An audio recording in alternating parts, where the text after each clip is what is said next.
مساء الخير. اولا احب اشكر كل الناس اللي هنتني بمناسبة عيد ميلادي، وفعلا اسعدتوني وطلعتوني من المود الوحش اللي انا كنت فيه، ومبسوطة جدا جدا جدا. انا شفت ناس كتير بقالي كتير ما شفتهمش، يمكن انا بدري قوي دلوقتي، مفيش حد صاحي، بس انا بطلب من الناس كلها انها تدعيلي. النهاردة اول خطوة ناحية العلاج مش يعني ان انا اعمل عملية تجميل مثلا، او ان انا لا مفيش، ما عنديش القدرة النفسية على كده، لكن في ادوية وحاجات علاجية ممكن تتعمل عشان تحسن الاخطاء اللي حاصلة. طبعا لازم يبقى دكتور عينين او دكتور عيون. النهارده انا مسافره برا مصر، وباذن الله تعالى ان شاء الله ربنا يكبر بخاطري، واقدر ابص في المرايه، لان انا مش بقدر ابص في المرايه من غير مكياج. طول ما انا مدهونه بقدر شويه، لكن غير كده لا. النهارده الحقيقه اول ما صحيت كنت عندي يعني بوزيتيف انرجي فظيعه وكده، وبعدين لقيت واحد على الانستجرام، صفحه يعني اسمها وضح اوفيشال. وضح اوفيشال دي انا معرفوش يعني، بس كاتب صفحه للشباب العربي ومش عارفه، انا مش بعمل له دعايه، بس لقيته عامل ايه، لقيته عامل تقرير بيقول فيه ان انا بيحكي الحكايه بتاعت التجميل ومش عارفه ايه، وبرضه بيقول نفس الكلام اللي يضحك بتاع اصل الدكتور طالبني بالفلوس فانا طلعت قلت ان العمليه وحشه. وكاتبين له بقى كومنتس تحت 300 واحد يعني، كاتبين له ايه، ايوه فعلا هي ليه استنت 11 شهر، ايوه فعلا. هو بيبقى مأجر كام واحد كده يدخل يقولوا الكلمتين دول. مفيش عملية تجميل بتجيب نتيجتها الأخيرة غير بعد سنة، فلازم البيشنت أو المريض يستني سنة لغاية ما يشوف نتيجة العملية، خصوصا إن مثبت في محاضر رسمية إنه كان بيفضل يقول لي استني استني استني استني.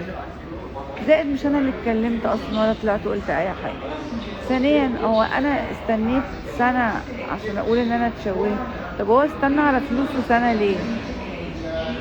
يعني استنى على فلوسه سنة ليه؟ هو ليه 15,000 دولار كان مشككهم يعني، كان هياخدهم على مراحل. طب انا الواتساب بتاعي موجود وكل حاجة، لم يحدث في خلال 11 شهر او 12 شهر ان حد طالبني بأي حاجة، ولا انا عليا اي حاجة. وبعدين هو احنا كنا متفقين على اعلان، ولا احنا دافعين 25,000 دولار، ولا احنا عاملين ايه؟ وبعدين حتى لو ماشي، انا بقى رحت ضربت نفسي سكينتين مثلا عشان انت كلمتني في التليفون قلت لي والنبي بعد سنه، كلمتني في التليفون قلت لي والنبي تعالي انا عايز 15,000 دولار، فانا قلت لك طب ثانيه واحده اروح اضرب نفسي اروح اعمل نفسي شكلي كده؟ اتقي الله يا شيخ، اتقي الله واتقوا الله، وحرام عليكم حرام عليكم. انا نفسيتي متدمره، وبحاول على قد ما اقدر اقف على رجلي عشان اللي حواليا وعشان شغلي وعشان ناسي وعشان الكرو بتاعي وعشان القناه اللي بشتغل فيها وعشان حاجات كتير قوي. اتقوا ليه. انا ما دفعتش الفلوس فقررت اروح اعمل شكلي كده عملته ازاي طيب؟ يعني النبي ثانيه واحده، انت طالبني ب 15,000 دولار، طب ثانيه واحده بس هضرب نفسي 6 سكاكين هنا و7 سكاكين هنا وهبوظ عيني دي وكده واجيلكوا حالا. حسبي الله ونعم الوكيل، حسبي الله ونعم الوكيل. ما ينفعش اعمل فيلر يا حبيبتي، لان التشريح بتاع الوش لما بيتغير وبيتشد بالقسوة دي ممكن حاجة تيجي في شريان غلط، ممكن حاجة تيجي في حتة غلط، فما ينفعش. فانا اخرت عليه فلوسه سنة. 15,000 دولار انت مكسوف بس تقول انت ما خدتش فلوس خالص، انت ولا خدت حتى 10,000 دولار، مكسوف مكسوف تقول ان انت ما خدتش فلوس خالص وتحايلت عليا عشان اعمل لك بيفور وافتر. يعني انا عملت لك فيديو قبل وكمان كنت وبعد وكمان كنت هدفع لك $25,000. كل بقى يعني انا والله ما هرد تاني على الهبل ده هبل هبل وافتراء وقلة ادب وكل حاجة. بس يعني كفاية ان قلب الواحد لسه زي ما هو وروحه زي ما هي، وما عندوش اي كراهية ولا ضغينة ناحية اي حد، ولا متضايقة من اي حد، ولا زعلانة من اي حد. انا حقي هاخده والله العظيم انا حقي هاخده. تقولوا بقى عليا فلوس، تقولوا مش عليا فلوس. انا شككت عند دكتور، يعني رحت قلت له والنبي انا ممثله ومذيعه محترمه كبيره، والنبي اعملي العمليه وهبقى اديك $15,000. وبعدين وقعدت سنه بقى، قعدت سنه اقول لك ايه بقى مش هدفع. فرحت عملت كده. ولا انت كنت عارف اني مش هدفع قبل فقررت تشوهني ولا ايه ايه رأيك؟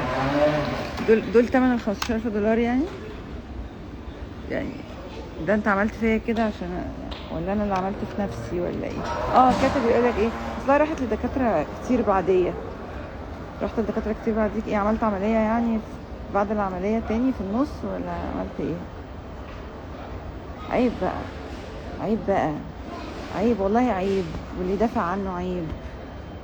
ويعني انا مش متخيله ان في حد قبل يدافع والله. بس يلا انا بس كلمه اخيره بس بعد ما يعني قبل ما اروح ربنا يوفقني في اللي هعمله. عايزه اعرف طلعت واحده كده قالت لك ايه؟ اصل اللي عايز حاجه بيروح ياخد حقه بالقانون، ما بيطلعش يعمل حاجات عشان يعمل مشاهده. ليه يا حبيبتي؟ هو انا اللي طول النهار البس فساتين واقلع فساتين وانزل من على السلم واطلع من على السلم واجيب الكاميرا عليا كده واجيب الكاميرا عليا كده؟ في ناس مش وظيفتها غير زي غيرك كده، وما بتعمليش اي حاجه انك بتلبسي وتطلعي وتنزلي وتحطي مكياج. دول اللي عايزين يعملوا مشاهده على الانستجرام والفيسبوك. انا عمري ما عملت كده. انا شغلي يتكلم عني، برامجي تتكلم عني، الخير اللي بنعمله يتكلم عني. هو ده اللي يعمل رصيد عند الناس، مش شكلي ولا هدومي ولا لبسي. انا لو عايزه اعمل مشاهده، لو عايزه اعمل انستجرام ده 16 مليون بكره الصبح هعمله. هم شويه لبس وشويه فوتو سيشنز وشويه كاميرات وخلصت. مشاهده ايه اللي هعملها؟ طب يا رب يا شيخه يبقى شكلك زيي، يا رب يبقى شكلك زيي. انت عارفه نفسك كويس قوي. خليه يعمل لك عمليه كمان، ده يعني اقرب الناس. خليه يعمل لك عمليه عشان تنبسطي قوي. حسبي الله ونعم الوكيل. ادعوا لي. انا هركب الطياره وان شاء الله باذن الله ربنا يكبر بخاطري يا رب. سلام.